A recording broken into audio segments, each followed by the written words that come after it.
السلام عليكم ورحمة الله وبركاته. كبجم تطور دكتور تزاك خطوان أكم جرت نجا كيسني نبي ربي سني فابايا تبقى جرت نبتي أكم جرت نجا كيسني أني نجا كنت سنين جدا نموني China لكنا فارات هذا سنين جدا ويلكم بقى نجا نفتن نقولني ما تتاتني من وضفا جرتنو نجا لايك شير كومنت جرتنا نوضفا سنين جدا برم سبب بريدا كاسر راح جرتنو فين أبدين كبا سنين جدا وانتو تهارا سمو أكن أسير اسم رانجهو أبدين كبا إجا har'a waan bareedaa waan adda ta'e tokko isinii qabadde dhufee kan isinitti gammaddanu isinii jedha. Barumsa bareedaa, barumsa haalaan kan nama gammachiisu jechuudha. Barumsa waa'ee YouTube chaanaalaa wal qabatu ka'ee namoota YouTuuba banattanii egaa profaayilii yookaan maal akkamitti godhachuu dandeenya jettanuuf hundaaf furmaata waan ta'u isinii qabadde dhufe jechuudha. Daftanii osoo wanta tokko hin godhin maqaa chaanaala keessanii qofa galchitanii dafee daqiiqaa 5 daqiiqaa 10 keessa loogoo mataa keessanii daftanii akka hojjetattanii gadi buufattanii profaayilii bareedaa akka godhattanu isinii qabadde dhufe jechuudha. Akkan viidiyoo biraatiin isiniif dhufuutti barumsa babbareedaa kan asirratti qabadde dhufuuf subscribe gochuudhaan na hordofaa isiniin jedha. Amma bareedaa tokko isinii qabadde dhufe jira. Garuu namoonni subscribe godhin subscribe tuqaa maaloo subscribe tuqaati. Egaa laayikii sheerii godha. Waa tokko waa isiniin kaffalchiisu jechuudha. Egaa hamma gara barumsaatti deemna. Gara barumsa sanaatti yoo seenne maalidha loogoon kun akkamitti hojjetachuu dandeenya jechuun keessa hin oolu. Egaa namoonni beektan ni beektu, namoonni immoo hin beekne haaraa yookaan gaa chaayinaala YouTube banattanii rakkachaa jirtanuu wantoota adda addaa keessa galtanii piislaayikii keessa galtanii wantoota adda addaa keessa galtanii dhayxanii egaa rakkachaa jirtanuu ideet gochuudhaani profaayilii godhachuu jettanii hojjetachuu jettanii rakkachaa jirtan hedduudha. Egaa hamma kun immoo furmaata ta'ee jira isaafillee jalqaba maal keessa seentu jalqaba Google Chrome keessa seentu Google Chrome isuma kana isa keessa seentanii akkasitti jalqaba irratti bakka sarchii kana ni seentu bakka sarchii kana gaafa seentanu akkasumatti isinii fida akkasitti gaafa isinii fidu akkas jettanii my logo jettanii ni barreessitu jechuudha. Akkasumatti my logo jedhee gaafa inni isinii fidu akkasumatti isinii fida akkana jettanii gadi tuqxanii ni barbaada bifa kanaan isinii fida jechuudha. Bifa kanaan waggaa isinii fidu egaa China egaa websaayitiin jira isa jalqabaa sanaa my fair logo my fair isa jalqabaa sana jechuudha. Isa tuqattanii isuma jalqaba irratti isinii dhufee ni tuqattu bifa kanaan isinii fida jechuudha. Bifa kanaan waggaa isinii fidu egaa asirrattis waan dabalataa tokko isinii hima. Wanti dabalataa maalidha? Namoota afaan Ingiliffaa dubbisuudhaaf isin rakkisu hamma kun maal jedha? Country your company name jedha. Maqaa kaampaanii keetii galchii jechuu isaati. Kun immoo isin immoo wantoota tokko Google Chrome keessa galtanii waan tokko yookaan sirreeffachuu jettanii afaan isin rakkisu ta'ee asirratti barumsa kana haala bareedaa akkasitti gammadan abdiin qaba. Bakka kana seentu bakka tuqaa sadan gaaraa sanaan seentu jechuudha. Bakka kana ni seentu waggaa achi seentan as seentanii maal isinii fida? Bakka kana isinii fida.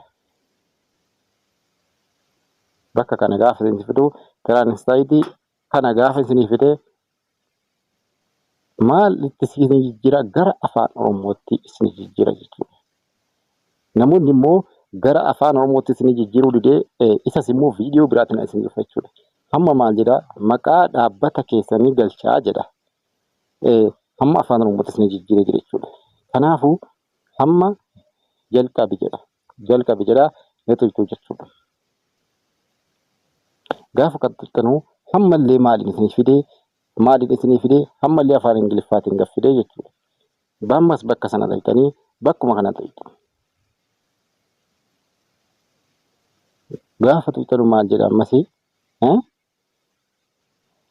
mana nyaataa gorsaa bareedaa ishii waan feetan galchuu ni dandeessu jechuudha. Waggaa kanas keessa afaan Oromootiin isinii fidee jira waan feetan filachuu dandeessan jechuudha. Meeshaalee gargaarsaa bakka qabaachuu danda'u herreega jechuun akkaawuntingii waan akkasiiti maal isinii fida? Waan feetan isintu beekaa waan filattan isintu beekaa ni filattu jechuudha. Walumaa galatti ni filattu. ni filattu. Beeksisuu suuraa qilleensarra kaasuu waan feetan isintu filataa. Nama rakkisa xiqqoo afaan Oromoo kuni ishee itti fufa jedha. Bakka sanatti fuftu. Amma loogoon hojjetaa jira walumaa galatti jechuudha. Loogoon hojjechaa jira. Loogoo waan hojjechaa jiruufi egaa hamma loogoo isin barbaaddan yoo ta'e kana keessaa isinii fidee jira. Amma loogoo kana keessaa bifa keleerii loogoo hojjetachuu barbaaddan waan filattan waan isinitti bareede isintu filataa kana keessaa isintu filataa. Amma ani kanuma fedhen filadha ishee kanuma fedhen filadha.